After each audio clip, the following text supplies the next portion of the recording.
దర్శన్ సమీరతో ఇలా అంటూ ఉంటాడు. సమీర, ఇదిగో పువ్వులు తీసుకొచ్చాను చూడు అని అంటూ పువ్వుల బుట్టలన్నీ తీసుకొచ్చి ఇంట్లో పెట్టేసరికి ఒక్కసారిగా షాక్ అవుతుంది శరణ్య. అప్పుడు దర్శన్ ఇలా అంటాడు, చూడు సమీర, పువ్వులన్నీ ఎంత గుమగుమలా వాసలు వస్తున్నాయో, అయితే మనం ఈరోజు పండగ చేసుకోవాల్సిందే అని అంటూ ఇలా మాట్లాడుతూ ఉంటాడు.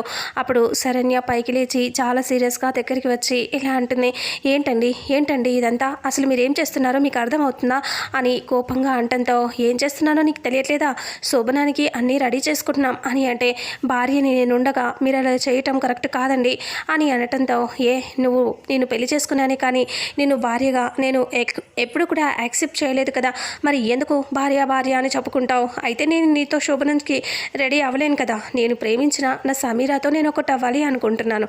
అంటే చూడండి, మీరు పెళ్ళి కాకుండా పెళ్ళి కానీ ఆ అమ్మాయితో ఇలా చేయటం కరెక్ట్ కాదు. అయినా నేను మీ భార్యని మీరు ఇలా చేస్తారని ఎప్పుడూ అనుకోలేదండి. అయినా మీరు ఇలా చేయడానికి నేను ఒప్పుకోను. అంటే ఒప్పుకోకపోవటానికి నువ్వెవరు? నేను నిన్ను అసలు భార్యగానే అంగీకరించినప్పుడు నువ్వు నాతో వాదించడం ఎందుకు? వెళ్ళిపోయి ఇక్కడి నుంచి అని అంటూ దర్శన్ అంటాడు.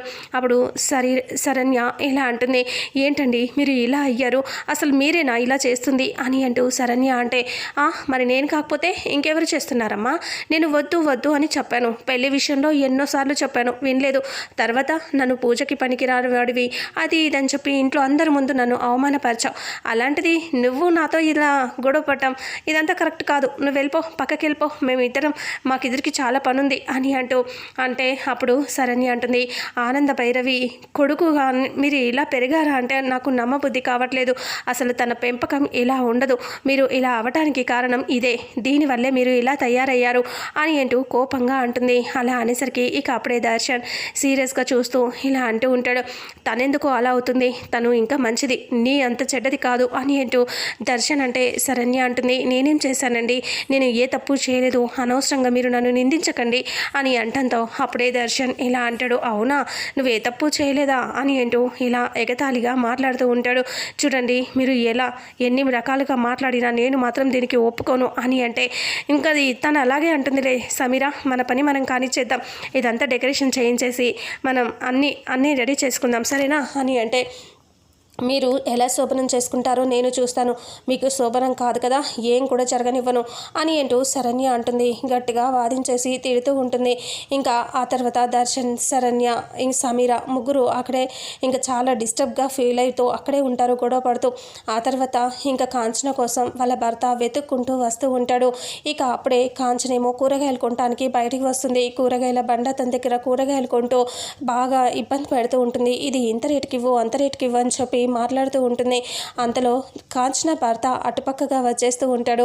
అలా వచ్చిన వాళ్ళని, కనిపించిన వాళ్ళని అందరినీ, నా భార్య తను కనిపించిందా చెప్పండి అని అంటూ ఎంక్వైరీ చేస్తూ అడుగుతూ వస్తూ ఉంటాడు. అప్పుడే మధ్యలో కాంచన అక్కడే ఉంటుంది. ఆ కొంచెం దూరంలోనే పోలీస్ వాళ్ళు కూడా ఉంటారు. అప్పుడు అక్కడి నుంచి వచ్చిన కాంచన భర్త పోలీసుల దగ్గరికి వస్తాడు. వచ్చి ఇలా అంటూ ఉంటాడు, సార్ మీరు ఒక ఇన్ఫర్మేషన్ ఇవ్వాలి సార్, తను నా భార్య, ఒక్కసారి చూడండి సార్, ఫోటో చూడండి, నా భార్య ఎక్కడైనా కనిపించిందా సార్ చెప్పండి సార్ అని అంటూ, నా భార్య కోసం చాలా వెతుకుతున్నాను సార్ నేను అని అంటే ఫోటో తీసుకొని ఎస్ఐ చూస్తాడు. చూసేసరికి ఇంకా అటుపక్కన కాంచన కనిపిస్తూ ఉంటుంది. సడన్గా కాంచనను చూసి షాక్ అవుతాడు. ఫోటోలో ఉన్న ఆ అమ్మాయిని, కాంచన్ని బాగా చూస్తూ ఉంటాడు. నీ పెళ్ళం ఎలా ఉంటుందిరా అంటే, ఇలాగే ఉంటుంది సార్, ఈ ఫోటోలో ఉన్నట్టుగానే ఉంటుంది, సేమ్ అలాగే ఉంటుంది అని అంటే, నేను చెప్తుంది తెల్లగా ఉంటుందా నల్లగా ఉంటుందా ఎలా ఉంటుంది అని అడుగుతున్నాను అంటే, సేమ్ ఇలాగా ఉంటుంది సార్, తెల్లగానే ఉంటుంది అని అంటూ చెప్తూ ఉంటాడు. అప్పుడే ఆ అమ్మాయిని, ఆ ఫోటోలో ఉన్న కాంచన్ని, బయట ఉన్న కూరగాయలు కొంటున్న కాంచన్ని చూసి చాలా కోపంగా పోలీస్ అతని వైపు చూస్తాడు. చూసి, చెప్పరా నిజం చెప్పు, ఎక్కడ ఫ్రాంక్ చేస్తున్నావురా, ఎక్కడ పెట్టావు కెమెరా, చెప్పు అని కొడుతూ ఉంటాడు. సార్ నేను ఫ్రాంక్ చేయటం ఏంటి సార్, నేను నిజం చెప్తున్నాను సార్, నేను కెమెరాలు పెట్టలేదు సార్ అని అంటూ అతను బతిమిలాడుతూ ఉంటాడు. లేకపోతే నీ పెళ్ళాన్ని పట్టుకొని నన్నే అడుగుతావురా నువ్వు అని అంటే, అదేంటి సార్ అడిగితే కూడా తప్పేనా, మీరు పోలీసులు కదా అన్నీ తెలుసుకొని చెప్తారు అనుకున్నాను, కానీ ఇలా కొడతారు ఎందుకు సార్ అని అంటూ ఉంటే, చెప్పరా నిజం చెప్పు, కెమెరాలు ఎక్కడెక్కడ పెట్టారు, ఎవరెవరున్నారు అని అడిగితే, సార్ పోలీసులతోనే ఫ్రాంక్ చేస్తానా సార్, నిజం చెప్తున్నాను సార్, నా పెళ్ళాం కనిపించట్లేదు అంటే, కనిపించట్లేదంటావేంట్రా, కళ్ళ ముందు పెట్టుకొని చూడు అటువైపు అని అంటే, అటువైపు చూసి కాంచనం చూసి ఒక్కసారిగా షాక్ అవుతాడు. అలాగే చూస్తూ ఉంటాడు. ఇక ఇక అప్పుడు కాంచన అటు పక్కన కూరగాయల దగ్గర కనిపిస్తుంది. సార్ నిజంగా నా పెళ్ళాం ఇక్కడే కనిపించింది. మీరు దేవుడు సార్, పోలీస్ అందుకే మీకు గొప్ప పేరుంది సార్. మీరే కనిపెట్టారు నా పెళ్ళాన్ని, ఇక్కడే ఉంది. మీ వల్ల ఈరోజు నా పెళ్ళాం దొరికింది. థ్యాంక్ యూ సార్, మీకు సెల్యూట్ చేస్తాను. మీరు తొందరగా హెడ్ కానిస్టేబుల్ అవ్వాలి అనేసి చెప్పి వెళ్ళిపోతూ ఉంటాడు. ఇంకా పోలీస్ అతను పిచ్చోడ్లా ఉన్నాడు అనుకుని సీరియస్గా చూస్తూ ఉంటాడు. ఆ తర్వాత కాంచన దగ్గరికి వచ్చేసరికి కాంచన అలా చూస్తూ కూరగాయలు కొంటూ ఉంటుంది. సడన్గా అతను వెళ్ళి గట్టిగా అరిచినేసరికి అతన్ని చూసి భయపడుతుంది. చూస్తే ఏందమ్మి భయపడ్డావా నన్ను చూసి? ఇలా వస్తాను అనుకోలేదా నువ్వు అని అంటూ ఇలా మాట్లాడుతూ ఉంటాడు. ఏంది నువ్వు ఇక్కడ వచ్చినావు అని అంటూ ఉంటే, నువ్వు నన్ను వదిలేసి పోయినావు కదే, ఎక్కడికి పోయినావే? నా బిడ్డ ఉందా? దాన్ని కూడా నాలాగే వదిలేసి తిరుగుతున్నావా? ఇలా వయ్యారంగా తయారయ్యి ఇలా తిరుగుతున్నావేందే నువ్వు అని అంటూ, మొగుడిని బిడ్డని వదిలేసావా? దాన్ని ఉంచనవా చంపినవా అని అంటూ ఉంటే, ఏయ్ ఏందయ్యా నువ్వు ఎందుకు వచ్చినావు? అసలు ఈ తాగుబోతుండతో నేను మాట్లాడుడే ఎక్కువ, నేను మాట్లాడు నీతో అని అంటూ వెళ్ళపోతే, నేను ఎక్కడికి వెళ్ళనిస్తానే? మొగుడిని నేను నీతో కాపురం చేయాలి, పెళ్ళాం ఎలాంటిదైనా మొగుడు ఎలాంటోడైనా కాపురం తప్పదు కదే, కాపురం చేయాలి అది ఇదని మాట్లాడుతూ ఉంటాడు. అప్పుడే కాంచన సీరియస్గా చూస్తూ వీడితో ఎలా తప్పించుకోవాలి అని అనుకుంటూ ఉంటుంది. టమాటా తీసి కొడుతుంది. కొట్టేసరికి అది తీసుకొని తింటూ, నేను చూసావే నేను ఎలా పట్టుకున్నానో, నిన్ను వదలనే అని అంటూ అటువైపు తిరిగి మాట్లాడుతూ ఉంటాడు. ఇక కాంచన పారిపోతుంది. బ్యాగ్ తీసుకొని చెట్టు చాటున వెళ్ళి దాక్కుంటుంది. సడన్గా వెనక్కి తిరిగి చూస్తాడు అతను.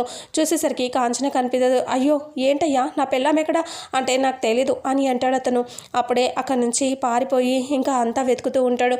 కాంచన చెట్టు చాటున దాక్కుని, అమ్మయ్య బతికిపోయాను, కొంచెం అయితే వీడి చేతిలో నేను బలి అని అనుకుంటూ అక్కడి నుంచి పారిపోతుంది కాంచన. అప్పుడు కాంచన భర్త దీని నుంచి కొంచెంలో తప్పించుకుందే ఇది నాతో అని టెన్షన్ పడుతూ ఉంటాడు. ఆ తర్వాత కాంచన అక్కడి నుంచి వచ్చేస్తుంది కదా. ఇంకా ఇక్కడ ఇంటి దగ్గరేమో లహరి టెన్షన్ పడుతూ, వాడు నా ఫొటోస్ డెలీట్ చేస్తాను అన్నాడు, కానీ డెలీట్ చేయలేదు. డబ్బు తీసుకున్నాడు కానీ తీసేయలేదు నా ఫొటోస్, కానీ వాడితో నేను వెంటనే మాట్లాడి తీసేయమని చెప్తాను అని ఫోన్ చేస్తుంది. ఫోన్ చేస్తే, హలో లహరి బేబీ అని అంటూ మాట్లాడతాడు. రేయ్ ఏంట్రా నా దగ్గర డబ్బులు తీసుకున్నావు, నా ఫొటోస్ తీసేవా అంటే, లేదు బేబీ అంత ఈజీగా ఎలా తీసేస్తాను, నువ్వు చాలా అందంగా ఉన్నావు, నీతో ఒకసారైనా నాకు కలవాలని ఉంది బేబీ, నీతో ఉంటాను, నేను ఒక రాత్రి అయినా నీతో గడపాల్సిందే అని ఇలా మాట్లాడితే, ఏ పిచ్చిగా ఉందా, పోలీస్ కంప్లైంట్ ఇస్తానంటే ఆలోపు నేను నీ ఫొటోస్ ఎడిట్ చేసి అందరికీ పంపించేస్తాను, ఫుల్ వైరల్ అయ్యేలా చేసి మీ అమ్మకి కూడా పంపించేస్తాను అని అంటూ చెప్తే, అప్పుడు లహరి భయపడుతూ ఉంటుంది. ఇంకా అప్పుడే ఏడుస్తూ ఫోన్ కట్ చేస్తుంది. ఇక అప్పుడే ప్రకాష్ సారీరా నీకు అన్యాయం చేస్తున్నాను, ఇంత అందమైన అమ్మాయిని వదులుకోవాలని లేదురా అని అనుకుంటూ ఉంటాడు. ఇక ప్రకాష్ గురించి మోసం చేస్తూ ఇంకా లహరిని వాడుకోవాలని చూస్తాడు.